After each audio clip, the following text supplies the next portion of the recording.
राम राम दोस्तों। हमारे यहाँ कहा जाता है जो राम का नहीं वो किसी काम का नहीं। दिन की शुरुआत भगवान राम के नाम से हो तो उससे अच्छा क्या हो सकता है। दिन का अंत भगवान राम के नाम से हो तो उससे बेहतरीन क्या हो सकता है। दोस्तों, भगवान राम को मर्यादा पुरुषोत्तम कहा जाता है। क्यों? क्योंकि उनसे बेहतरीन कोई बता ही नहीं सकता, कोई सिखा ही नहीं सकता कि परफेक्ट बेटा, परफेक्ट पति, परफेक्ट भाई, परफेक्ट सखा कौन होता है। इसीलिए भगवान राम हम सब के आराध्य हैं। लेकिन वक्त का फेर देखिए दोस्तों, वो पार्टी जो राम के नाम पर लोगों से दशकों से वोट मांगती आई है, अब वो पार्टी क्या भगवान राम के सीधे अपमान पर आ गई है। कर्नाटक बीजेपी की इकाई ने दोस्तों सोशल मीडिया में ये पोस्ट वायरल किया है। मैं चाहती हूँ कि आप गौर से इस पोस्ट को देखें और समझें कि इस पोस्ट का मायने क्या है, मतलब क्या है।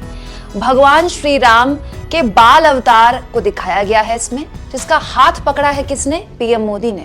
और भव्य राम मंदिर की ओर पीएम मोदी भगवान राम को हाथ पकड़कर ले जा रहे हैं। कितने मजाक की बात है। त्रिभुवन के स्वामी, तीनों लोकों के देवता, हमारे ब्रह्मांड के रचयिता, उनका कोई क्या हाथ पकड़ेगा। उन्होंने तो खुद हमारा हाथ थामा है, इसलिए हम बोल पा रहे हैं, चल पा रहे हैं, सांस ले पा रहे हैं। लेकिन पीएम मोदी के साथ ये तस्वीर जिस तरह से बीजेपी कर्नाटक ने जिस नियत के साथ वायरल करने की कोशिश की है दोस्तों, वो साफ दिखा रही है कि देखिए पीएम मोदी हाथ पकड़कर कैसे स्वयं भगवान राम को बाल अवतार में उनके मंदिर में बैठा रहे हैं। दोस्तों, भगवान राम के नाम पर वोट मांगना है, समझ में आता है। 2024 में राम मंदिर को चुनावी मुद्दा बनाना है, समझ में आता है। वो बीजेपी की चुनावी रणनीति रही, आज से नहीं रही है, 90 के दशक से रही। लेकिन ये अति नहीं हो गई दोस्तों। बीजेपी कर्नाटक की तस्वीर की बहुत सारे लोगों ने आलोचना की। जैसे कार्टूनिस्ट मंजुल ने कहा, विनाश काले विपरीत बुद्धि। वहीं यूथ कांग्रेस के अध्यक्ष श्रीनिवास बीवी ने कहा, मोदी अब भगवान राम से भी बड़े हो गए हैं। वहीं शांतनु नाम के यूजर ने कहा, यह हिंदू कम्युनिटी का अपमान है, भगवान राम का अपमान है। लेकिन बीजेपी को इसकी आदत हो गई है।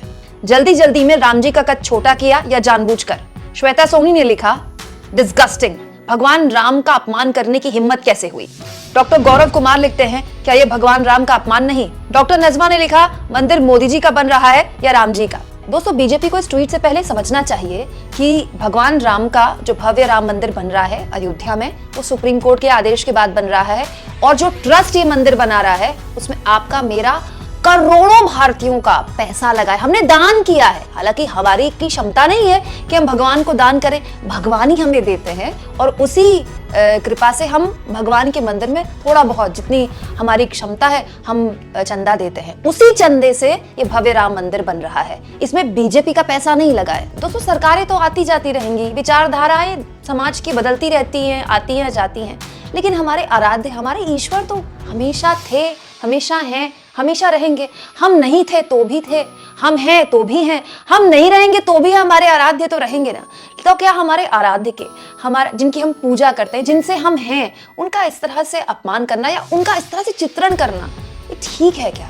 आप इस मुद्दे पर क्या सोचते हैं? कमेंट बॉक्स में जरूर लिखें और जितना हो सके चैनल को शेयर भी करें, सब्सक्राइब भी करें। और दोस्तों, थैंक्स और ज्वाइन, ये दो ऑप्शन है जिसके जरिए अगर आप चाहें तो आर्थिक तौर पर भी चैनल की मदद कर सकते हैं।